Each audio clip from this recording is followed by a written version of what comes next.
everyone. Today we have a package from Real Rondo. I'm very excited. We're going to be unboxing it.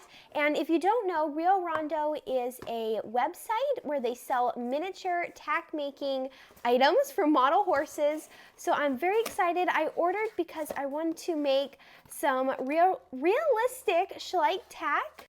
As you saw, I did open the box already because I just had to take a peek, but I haven't actually unpackaged anything or started using anything.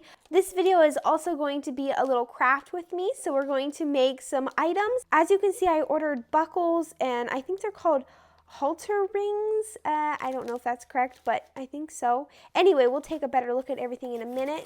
And we got some glue for the leather.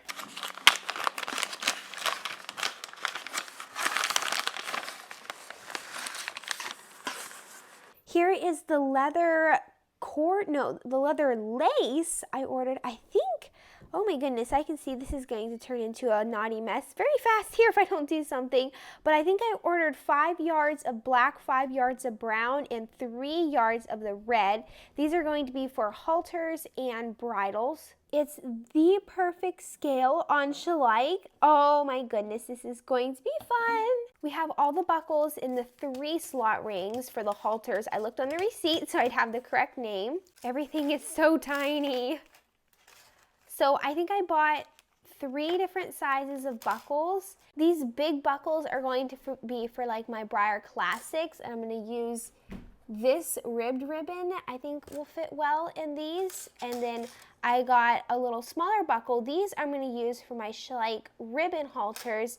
And then ridiculously small buckles for the leather lace. I love Real Rondo buckles because everything is gorgeously realistic, and I hadn't ordered from them in a long time. It was about time I did because I really need some of these good buckles. Now that everything's unboxed, we're going to make some tack. So I'm going to make some Briar Classic scale halters like I showed you, and I'm also going to make some Schleich scale leather halters that I've never done before, but I'm very excited to give this a try. I need to get my leather glue out of the packaging.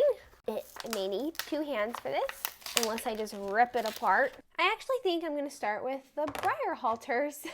And for those halters, I have these 3 slotted rings from Real Rondo that I ordered years ago and haven't used them because I never had the buckles to go with them. And we also have these tiny jump rings for the tiny Schleich leather halters when we get to those. And these jump rings are from Amazon. I think they're 2 millimeter, something ridiculously small like that. I've got all of my tack making jump rings and clips and wire out. I really like how I've got it organized now. It used not to be.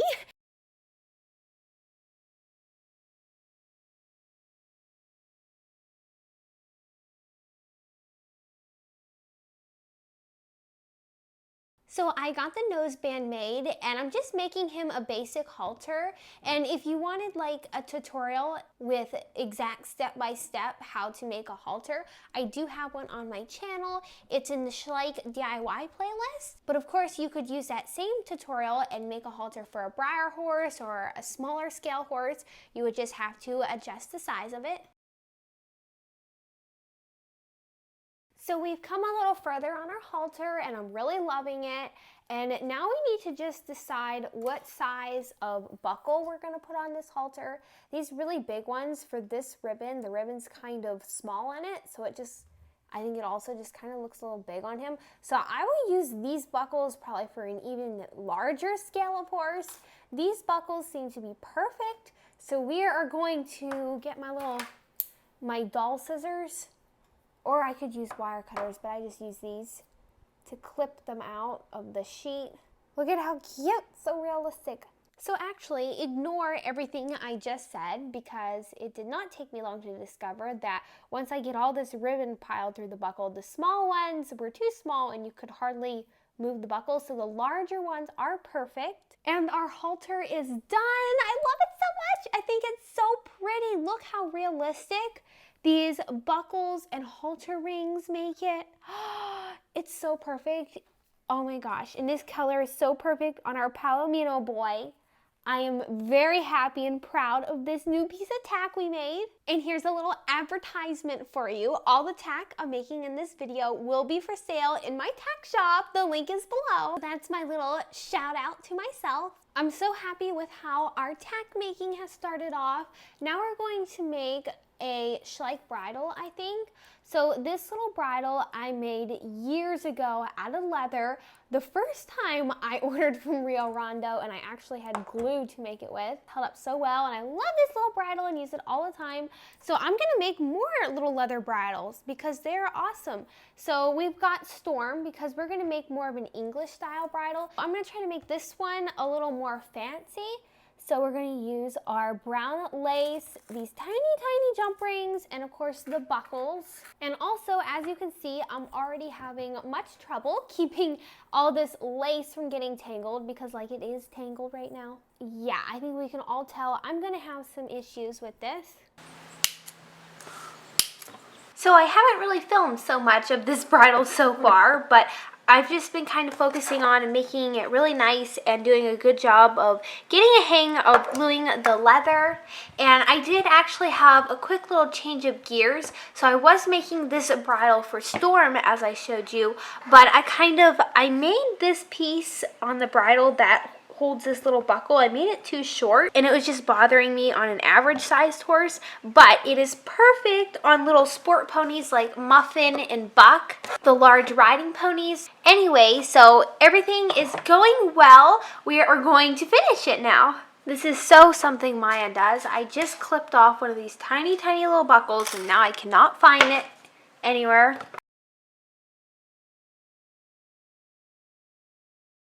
When I'm gluing the leather, I gotta be careful because it's not at all like hot glue. Plus, this tube of glue is extremely full and way too much always wants to come out. We're working on the brow band right now. I got the throat latch on. The first time I cut a piece of leather for this throat latch, I cut it too short, so I had to make a new one. But the first one I cut is now going to be the brow band, so nothing is going to be wasted. I already heard one fly across the room on the floor. I'm just trying to do something different than a snaffle. I always do snaffles, and actually, Rondo is selling little wee bits. I could have just like bought some, but well, it kind of looks weird, of course, with only one. Ooh, I like it. I don't know what kind of bit this would be, though. Of course, all the same, it does look fine just being a snaffle. I don't know, I might just take this all off. We are finished. I got the reins on. I love this so much. I think this is the most realistic piece of Schleich tack I've ever made. I just can't get over the improvement. So here's my leather bridle that I made like 3 years ago, I think, and here's now. I can't wait to put this up in the shop. Of course, one thing about these leather bridles is that the buckles are very small and fiddly, and the whole thing is very small. It looks beautiful, but it's kind of fiddly to put on. So this bridle would be more for like the collector who wants to take pretty Instagram pictures or make really realistic looking YouTube movies with their Schleichs, kind of like what I do, or just put it on their pony to look pretty. We have 2 items down. Now we're going to make a halter for the Schleich. Oh my goodness, I just knocked one of my big ponies down. So I'm just getting started on the halter. I'm making the nose band. We're getting to halfway, and here's what our halter is looking like so far. So it's actually the next day now, and last night I made this little show jumping bridle for my classic model Chester, and I used the red lace, and I really like it. I know it's not like a usual color a jumping bridle would be, but I think it's pretty, and I did not get any of this on film, but it's basically just a normal English bridle that I'd always make, but I added on a little flash. So it was just a piece of leather around the nose band, and then I just cut a piece of leather for the flash and put a little buckle on it. I am very happy with how this turned out. I think it's so realistic, and I'm going to be making more of these. On this bridle, I used tiny little jump rings as the buckles. So I had jump rings that were a little too big, and then I had the jump rings that are a little too small. So I ended up taking the jump rings that were a little too big, and I just cut them and then squeezed them back together to make the size I needed. And it actually closes very nicely. And for the bit on this bridle, I kind of just put some jump rings together like I was going to do on this bridle, but then decided not to do it. I think this is best with the flash because it kind of hangs down a little bit and the flash can go over the bit. Now I'm basically just going to make more of the items I just made because I kind of want to get a little stock made up of these items for my Etsy shop. I'm very happy with how these pieces of tack turned out and the improvements I've made in my tack making. I hope you guys enjoyed this little craft with me video. Thank you so much for watching, and I'll see you next time. Bye!